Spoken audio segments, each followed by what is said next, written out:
Na guys, ito na ang aking pata pork kumba. Ayan, napakasarap niya guys. Ayan, oh. So, i-try nyo itong niluto guys.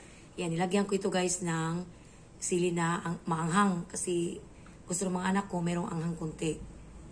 Ayan, napakasarap ito guys. So, ayan, oh. Kunti lang ang kanyang taba kasi yung mga kids ko hindi sila kumakain ng taba ng pork. Ayan, oh. Napakasarap. Sa sabaw pa lang guys, ulam na. At napakabango nito. Yan, talagang sinarapan ko ito guys kasi ang mga anak ko ang kakain.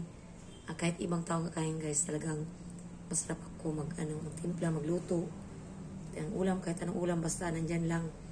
At kumpleto ang sangkap. Kasi hindi ako nagluto guys na hindi kumpleto ang sangkap. Ayan. Yan ang sabaw niya guys. Napakasarap ang kanyang sabaw. Ayan. At ang niya, hindi siya sobrang lambot. Talagang malambot lang siya, pero hindi sobrang lambot. At talagang napakasarap nito guys. Ayan. Nako. Talagang kung merong mga bahaw na kanin, ubos. Ayan. Kasi sinarapan ko talaga siya.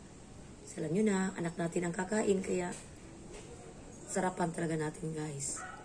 Ayan. Kain tayo guys. Ayan. Thank you for watching. Bye-bye.